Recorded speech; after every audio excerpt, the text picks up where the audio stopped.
Ayan guys, picnic sa tiny house, grilling. Natuloy din ating pag-grill. Ating pagkain, may tayong aso doon. Nakahol ng kahol. Kinakahulan tayo. Aba? Kaya pala kinakahol. Ayan ang ating burger. So, set up na si Daddy dito. Naka-cheesecake. Is that cheesecake?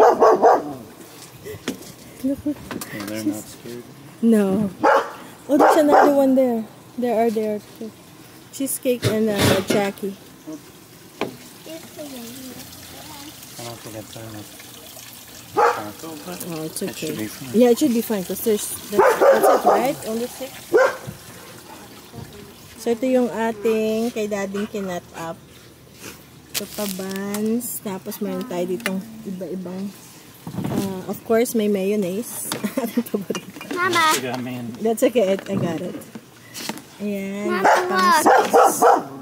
Yes. Look, this is Daddy's collaboration. So, yeah, the new It's camera. wireless. It has Yeah. a solar panel. Wow. Also, meron tayong konting pakwan yung tira. Konti na. Tsaka ito, masarap to guys. Ito ay honeydew. Parang ano siya, melon yung kantalo pero green. Oh, honeydew.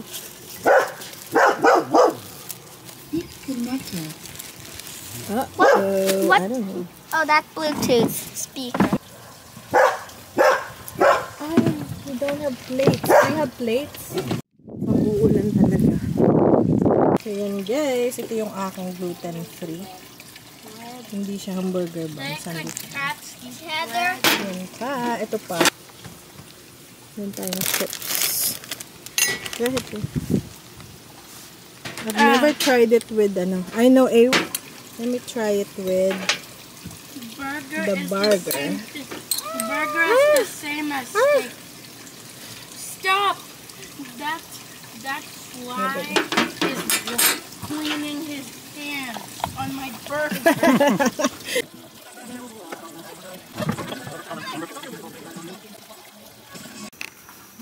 It's ready to rain.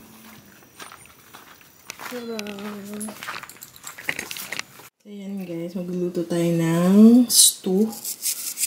Ayan. Anin ko yan, tatanggalin ko yung fat. Ano ko man siya, bituin ko muna siya ng konti. Ayan, tinanggal ko na yung ibang taba. Sabi ng iba maganda raw ang taba. Sa akin naman, kung magkikito diet, maganda. Pero kung hindi, parang hindi siya maganda. Kanya-kanya talagang, ito yung aking slow cooker. Siguro kung nagkikito diet, hindi naman kami nagkikito diet. So, tinanggal ko lang yung taba. So, ngayon, buksan ko ang bito lang guys. So, ano ko lang. Kasi tumayan pa tayo sa dito. Ayan.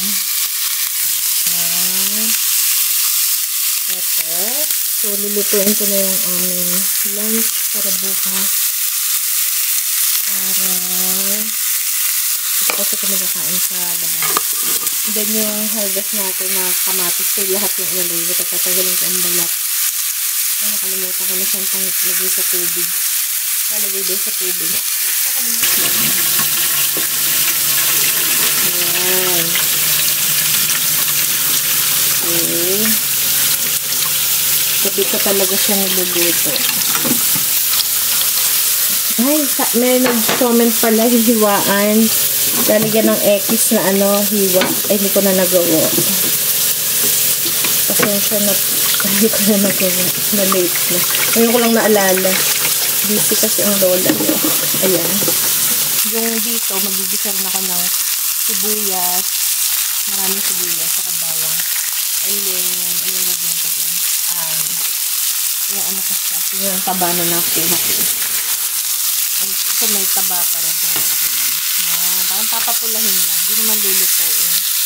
Para lang mas malasa pag ganun. Tapos dito, lutuin ko yung patatas na ilalagay ko.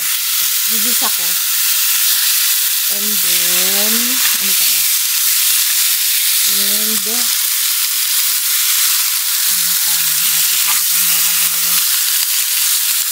Okay. Yan. Okay. patatas, mga celery, and everything. Tapos maghiwa lang ito. Okay. So, yan na guys, yung sibuyas na pinagtag natin. So, ang ginagawa ko, dinidis ako muna siya para lumabas yung lasa niya. Nakalimutan ko ang bawang. Yung bunso, lahat kinakain dito. Pagkain kasi nila ito. So, nilagyan ko ng 3 piraso ng bawang. Mag-melt naman yan kasi yun, matagal lulutuin. So, hindi na nila mararamdaman yung bawang kasi mag-melt na siya. Maganda pag may bawang na lasa. Okay. Next is, lagyan salt, nag-flavoran na natin. Ayan, salt and pepper. Ayan. Okay. Tapos, nagtagtad na rin ako ng ating patatas. Nagigisa-gisa ko rin siya ng konti para mas malasa. Ayan. Yung karne guys, pinapula lang, hindi siya niluto dyan. Kasi, tatapusin ang luto sa, dito sa lalagyan.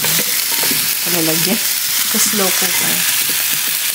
Okay. Ayan.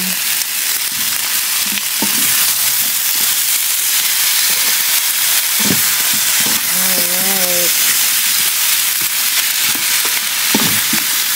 Para siya, lasa pati yung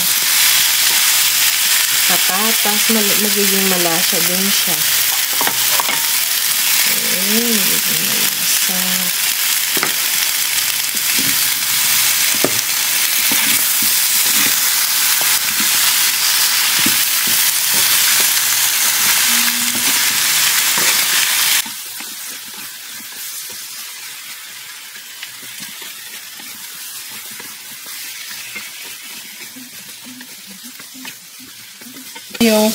Yung karne na ating pinapula lang, ayan o. Diyan lang yan.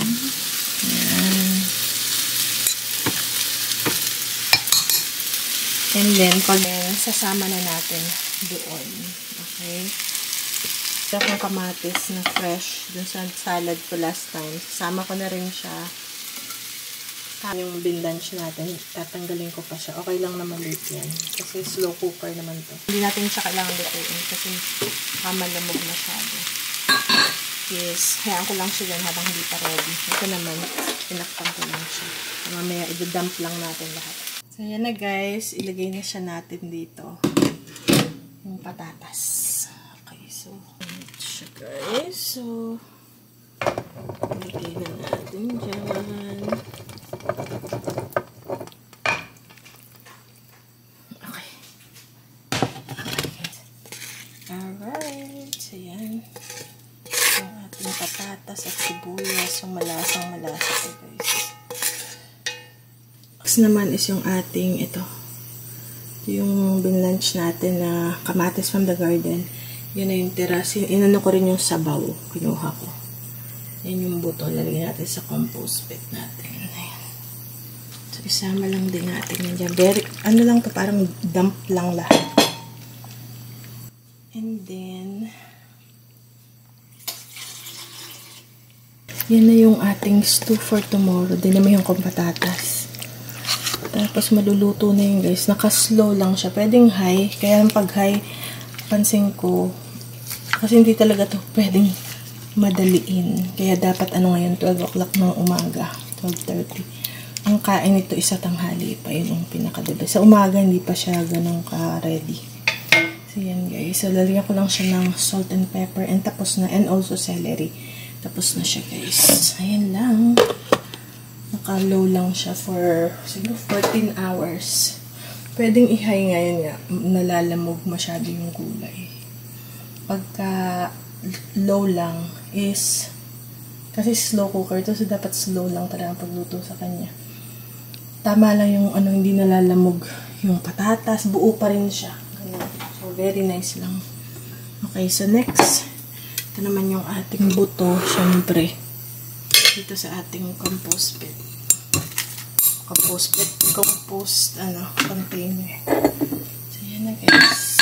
Bukas natin yan i-dispatch. Yun na lang muna, medyo pagod na ako guys. Lagyan ko lang siya ng salt and pepper. Tsaka lalagyan ko rin siya ng rosemary. dried rosemary kasi masarap yun sa stew. Kung walang rosemary, dried rosemary leaves is pwedeng thyme or oregano, kung ano man. Masarap yung may herb siya. Okay guys, see you later. Bukas na lang ulit. Sabi ko bukas na, kaya gusto ko talagang pakita sa inyo guys yung ingredients kung paano ako maggawa. So, to ang aking secret ingredient is yellow mustard. Nagpapaano ba siya? Nagbibigay siya ng asim. Pero mild lang na asim. Naku, naubos pa. Pag hindi na to kinaya, meron. Okay, mamaya na. Itataob ko muna siya. Kasi paubos na to. Okay. So, yung yellow mustard na ano lang yung na-discover ko lang and nagustuhan ko guys yung lasa niya. And then, asin. Konti lang, wag masyado. Kasi yung gulay, may asin na eh. Tsaka mas maganda yung nahahabol yung asin. Kasi yung maalat, hindi mo na mahabol. Pag kasi walang asin masyado, pwede mo lang siyang dagdagan ng asin. Pero pag maasin na, hindi mo na siya mahahabol. Okay, so pepper. And of course, yung ating, ito, dried rosemary leaves. Okay. So, dinadamihan ko siya kasi masarap talaga siya pag may dried rosemary. So, yan. May mustard. Lalagyan ko siya, guys. Masarap pag may mustard. May sarili ko lang na na-discover. So, yung sa akin ganun. Sa iba, walang ganyan. Siguro, ano ba yan? So, yan, guys, ang ating stew for tomorrow. So, magugas na ako. And see you guys later. Ito na, guys, yung stew natin. Nakalimutan ko. I-keep warm ko na lang kasi maluluto pa siya naman. Super sarap na nakain namin kalahati. So, yan. So, mayroon pa tayo mga hapon. May pupuntahan kasi kami ngayon.